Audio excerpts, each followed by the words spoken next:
Hi, welcome to Live at 12:05 here at the Isle of Wight County Museum. My name is Rachel. I'm the curator here, and we've gotten a couple of cool items back from some conservation work that we wanted to highlight today. And so I just picked a couple to show off a little bit.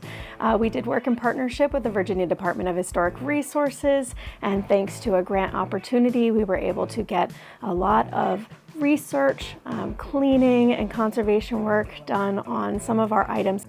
We are going to have these back on exhibit quite soon in the next couple days, and so if you want to come visit them in person and see how much more beautiful they look now that they have been professionally cleaned and have been preserved, they really do look great. Come see them in person here at the Isle of Wight County Museum. So hopefully we'll see you soon.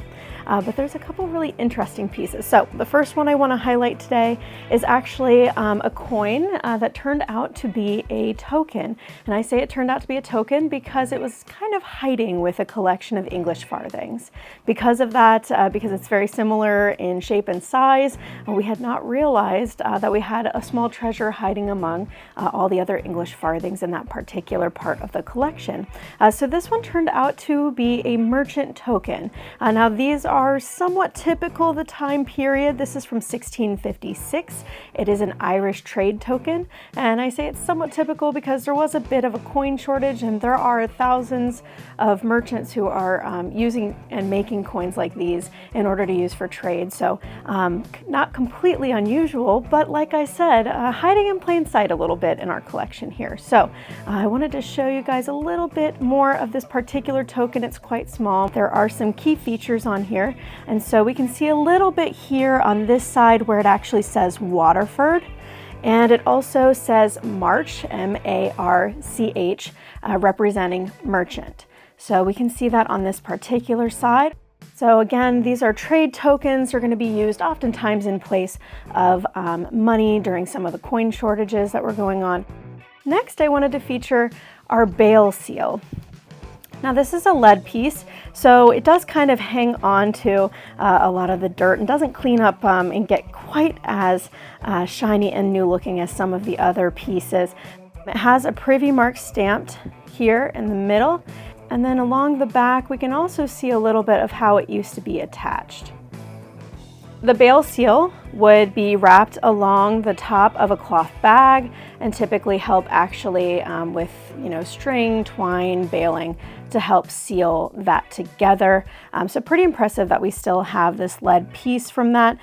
Really interesting piece, and like I said, they've cleaned it up really well, and it will be back on display also. So one of the other items I want to show off here is actually one of the spurs that we had on display. I picked this one in particular, not because it's necessarily our most ornate spur in our collection and even on display in this particular space, but again, it's just amazing how much more detail we can see now that it has been cleaned up.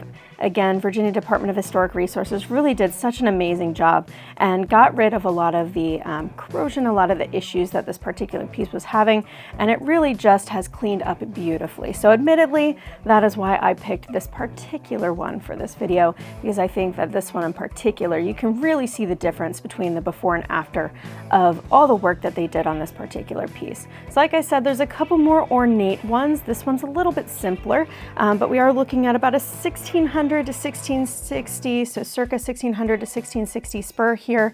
And then you would have basically a strap that would connect at these little figure 8 pieces and go across the boot. This piece here is pretty recognizable with a lot of our spur fragments in that it has kind of this figure 8 piece here in which the actual straps and belts would connect. Now all of these pieces come from the Giles Jones Basse's Choice site, which we have been doing some additional research on. Thank you so much for joining us for another episode of Live at 12:05, and we will see you for the next one.